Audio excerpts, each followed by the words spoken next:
大家好，我是丽姐，欢迎大家来听相亲故事，感谢大家的订阅。今天要跟大家分享的是一个让我哭笑不得的相亲经历。我们这个职业做久了，什么样的人没见过啊？但是像今天这位小姐姐的情况，还真是让我大开眼界。这不，前2天来了一位从广州回老家的模特小姐姐，今年已经33岁了，长得那叫一个水灵啊！1.72米的大高个，皮肤白皙，五官精致，穿着时尚，一看就是那种在大城市打拼多年的精英女性。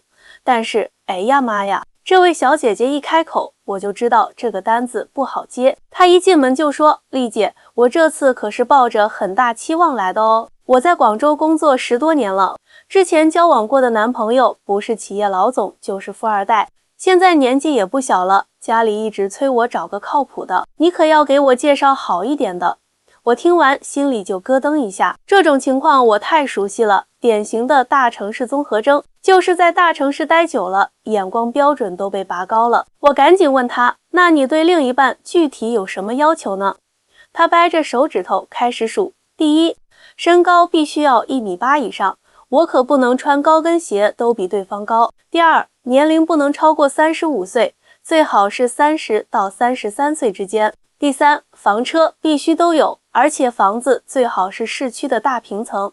第四，月收入税后要有3万以上。第五，长相要中上，不能太着急，最起码要干干净净的。第六，学历必须要本科以上，最好是国外留学回来的。第七，家庭背景要好，父母最好都是公务员或者事业单位的。我听得直摇头，这要求也太细了吧。但是本着职业操守，我还是认真记录下来，然后委婉地说，小姐姐啊，你的要求我都记下来了，不过我要提醒你一下，现在这个年龄段的优质男士大多数都已经成家了，而且你看啊，你提的这些条件在我们这个3线城市，话还没说完，他就打断我说，丽姐，我知道你想说什么，但是你要知道，我以前在广州的时候，身边的男生条件都比这个好多了。我这次回来也是为了让父母安心，你尽管给我介绍，我先看看再说。哎，我心想，这下可有的忙了。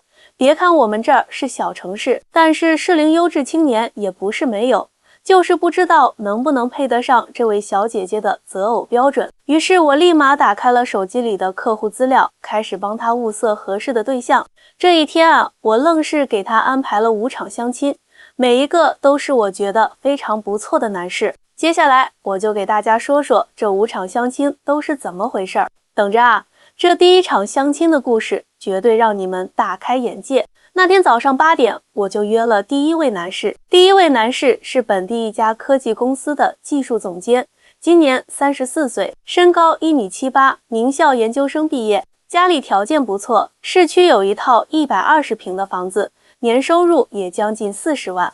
我觉得除了身高差那么一点点，其他条件都还不错，就先安排他们见面。那天早上在咖啡厅，小姐姐穿着一身名牌，踩着10几厘米的高跟鞋来了。男士已经提前到了，穿着简单的衬衫牛仔裤，看起来很精神。谁知道小姐姐一进门看到男士，眉头就皱了起来。虽然还是坐下来聊，但是明显兴致缺缺。聊了不到20分钟，小姐姐就说，不好意思啊，我觉得不太合适。等男士走后，我问他怎么回事，他撇着嘴说，丽姐，你看他穿的都是什么啊？一看就是个技术宅，一点时尚品味都没有。而且他说话太直接了，一点都不懂得哄女生开心。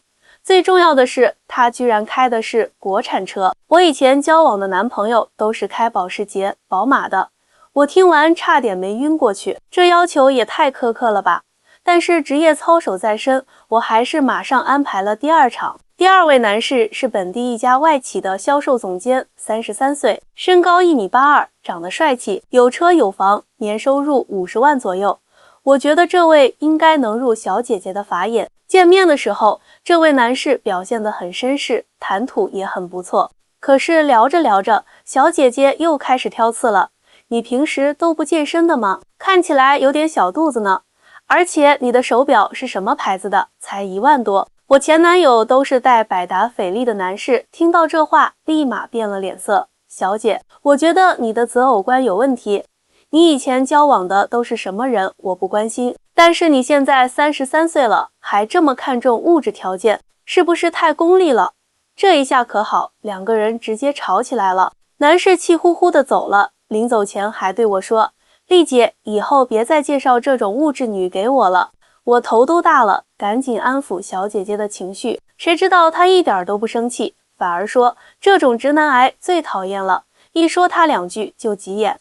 我前男友送我一个包都要好几万呢。哎，我心想这可怎么办？但是本着事不过三的原则，我又联系了第3位男士。这回我可是挑了一位真正的高富帅。第3位男士可是我们这边有名的富二代，家里做房地产生意的，他自己也是海归硕士，创立了一家科技公司，今年35岁，身高1.83米，人长得也挺帅气，开的是玛莎拉蒂。这条件在我们这个城市，那可是数1数2的钻石王老五了。见面约在了一家高档日料店，男士特意包了个包厢。这回小姐姐总算是来了精神，妆也化得精致，穿的也很隆重。一开始聊天的氛围还不错，两个人还聊到了一些共同的朋友圈子。可是好景不长，男士问起小姐姐的工作经历，她说自己以前在广州当模特，现在做个人工作室。男士一听就皱眉头，那你现在每个月能有多少收入啊？小姐姐不太高兴地说，怎么，你是在质疑我的经济能力吗？我虽然现在收入没有以前高，但是我有自己的事业理想，好不好？男士笑了笑说，不是质疑，主要是我家里人比较传统，希望儿媳妇能相夫教子，安心持家。你看你现在这个工作也不太稳定什么。相夫教子，小姐姐直接炸毛了，这都什么年代了，还这么大男子主义。我告诉你，我是不可能放弃自己的事业，整天在家相夫教子的。这下轮到男士不高兴了，那你觉得结婚后准备怎么安排？总不能一直这样飘着吧？再说你都33岁了，要是想要孩子，停！小姐姐直接打断他，你这种大男子主义的思想，我实在是接受不了，我走了。说完直接摔门而去。看到这场面，我赶紧追出去安抚小姐姐，她气呼呼地说，丽姐，你说她什么意思啊？一上来就打听我收入，还要我当全职太太。我以前在广州的时候，那些优秀的男生可从来不会这样大男子主义。我试图劝解，其实他也是担心以后的家庭生活，不用说了。他直接打断我，这种直男癌我见得多了。丽姐，你再给我介绍下一个吧，这次一定要找个思想开放、不大男子主义的。我叹了口气，心想这可真是个棘手的任务。但是既然收了服务费，就得负责到底。于是我又联系了第4位男士。第4位男士是本地一家医院的主治医生，34岁，身高1.8米，长相斯文，有车有房，年收入也不错。最重要的是性格温和，思想也比较开放。我觉得这回应该不会出问题了吧？见面的地点是一家清静的茶馆。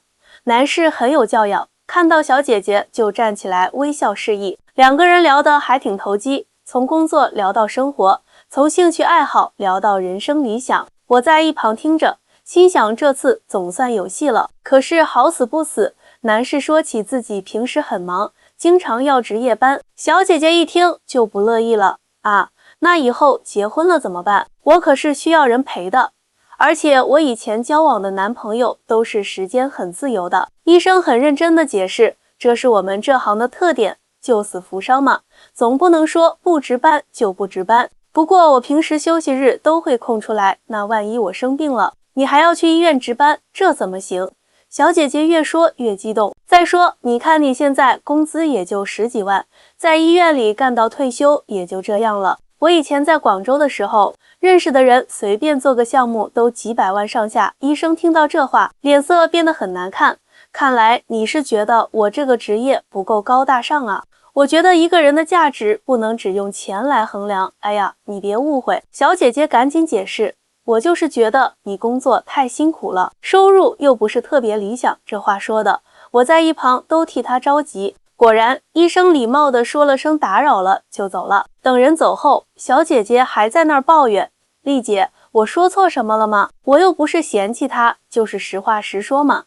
现在物价这么高，工资太低，确实不太现实啊。我都不知道该说什么好了，只能继续给他安排第5位。这次我特意挑了一个事业心很强的创业者，希望能打动这位眼光超高的小姐姐。第4部分到这里暂停，请让我继续写最后一部分相亲的故事。